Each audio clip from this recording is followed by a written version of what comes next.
Vamos neste vídeo considerar um exemplo envolvendo a força coulombiana, onde consideraremos cargas suspensas em equilíbrio. Neste caso, nós teremos de considerar, além da força eletrostática, a força-peso. Este exemplo, inclusive, corresponde ao exemplo 4.1 do livro do Sadiku. Vamos representar o problema. Nós temos o seguinte arranjo físico: duas massas iguais M penduradas por um fio no teto. Então eu tenho uma massa M pendurada na ponta de um fio de comprimento L e eu tenho uma outra massa idêntica, M, também pendurada na ponta de um fio de comprimento L. Se tivéssemos apenas a força da gravidade, a força-peso, essas massas deveriam estar juntas. Os fios deveriam estar na vertical. Porém, cada massa também está carregada com uma carga Q, e ambas as massas possuem cargas de sinais iguais, ou seja, nós temos uma repulsão que obriga o sistema a ficar nesta configuração, fazendo um dado ângulo alfa com a vertical. E pela simetria do problema, como os comprimentos dos fios são iguais, as massas são iguais e as cargas são iguais, teremos também um ângulo alfa deste lado.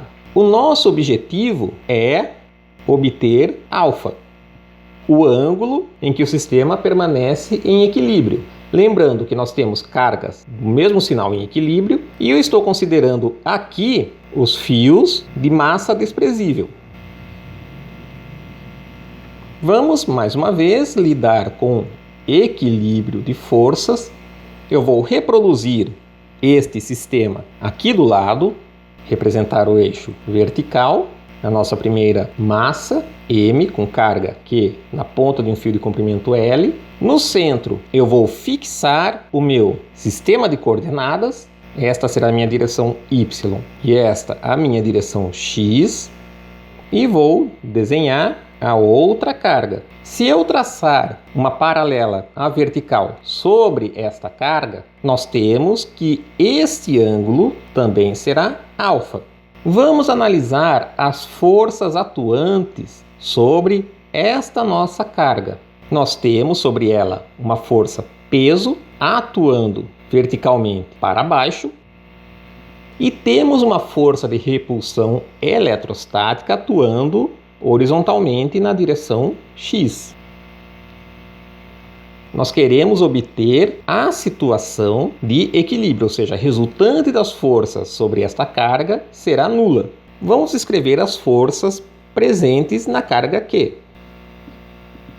Mais simples de todas, eu tenho a força-peso, que é proporcional à massa M da carga e atua verticalmente para baixo. Então temos aqui um M, chamarei a aceleração da gravidade de G, e essa força está na vertical, porém ela está apontando para baixo e eu orientei o meu eixo Y para cima. Então eu tenho um sinal negativo.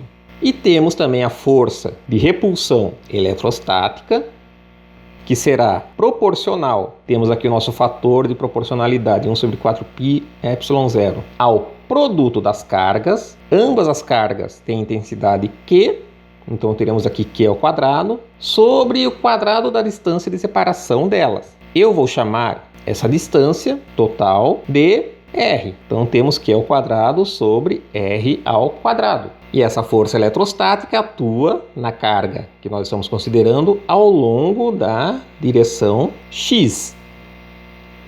E nós temos também a força de tensão no fio, que possui uma componente na direção Y e outra na direção X, nesse caso em X negativo. Nós não temos ainda como determinar a intensidade dessa tensão, então vou deixá-la apenas indicada no desenho. Vamos escrever as expressões para o equilíbrio de forças. Na direção X, nós temos que a força de repulsão eletrostática será igual à componente da tensão nessa direção, que seria T seno de alfa. Na direção Y, nós teremos a força-peso, que será igual à componente da tensão na direção y, ou seja, T cosseno de alfa. Note que a intensidade da tensão não afetará nossos cálculos, porque se nós dividirmos esta equação por esta, nós ficamos com Fe sobre P igual a seno de alfa sobre cosseno de alfa. A tensão se cancela e isto é igual a tangente de alfa. Vamos agora analisar a geometria deste triângulo retângulo.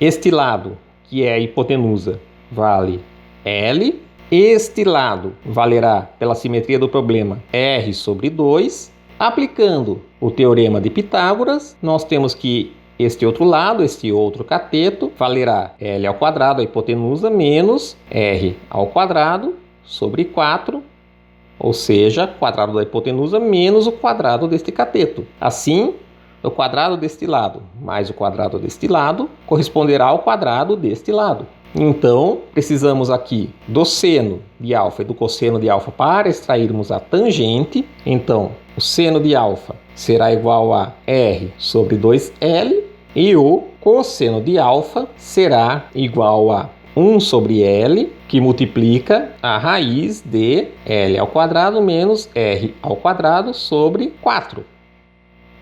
Ou seja, cateto adjacente sobre a hipotenusa. Assim, a tangente de alfa será igual a força de repulsão eletrostática, que vale 1 sobre 4π ε0, Q ao quadrado, sobre R ao quadrado, sobre a força-peso, que é mg. Eu estou aqui considerando apenas as intensidades. Porém, da expressão para o seno, nós tiramos que R é igual a 2L seno de alfa. Assim, nós teremos aqui 1 sobre 4π ε0, Q ao quadrado sobre mg, que multiplica R ao quadrado, ou seja, 1 sobre 4L ao quadrado, seno ao quadrado de alfa. Ou, fazendo esse produto de 4 por 4, teremos Q ao quadrado sobre 16π ε0 mg L ao quadrado, seno ao quadrado de alfa. Nós temos aqui a tangente de alfa de um lado, e se passarmos seno multiplicando, teremos seno ao quadrado de alfa vezes a tangente de alfa igual a alguma coisa. Para encontrarmos alfa de uma forma geral, precisaríamos resolver esta equação não linear. Eu não sei se ela possui uma solução analítica simples. Porém, nós podemos fazer uma simplificação considerando que esse alfa não é muito grande. Nós vamos considerar um ângulo de abertura pequeno. Consideraremos que a força de repulsão eletrostática não é tão grande assim. Desta forma, para alfa muito menor do que 1, nós teremos que o seno de alfa será semelhante a alfa, cosseno de alfa será semelhante a 1, e desta forma a tangente de alfa será semelhante a alfa. Veja que eu estou aqui falando que isso é válido apenas para pequenos ângulos de abertura. Nestas condições, nós teremos que alfa é igual a Q ao quadrado sobre 16π ε0 mg L ao quadrado, seno ao quadrado de alfa, que é o alfa ao quadrado. Daqui nós obtemos o ângulo alfa que nós estávamos procurando. Passando o alfa ao quadrado, multiplicando o alfa do outro lado, encontramos que alfa ao cubo será igual a Q ao quadrado sobre 16π ε0 mg L ao quadrado. Portanto, o ângulo em que o sistema fica em equilíbrio alfa será dado pela raiz cúbica deste termo, sendo que isso aqui é válido apenas para alfa muito menor do que 1, abertura pequena, quando a força eletrostática não é muito intensa. Uma vez tendo determinado alfa, também poderíamos obter a tensão. Este foi um exemplo em que lidamos simultaneamente com a força peso e com a força eletrostática. Um sistema simples, lembrando dois pêndulos, uma massa no final de um fio de comprimento fixo pendurado no teto.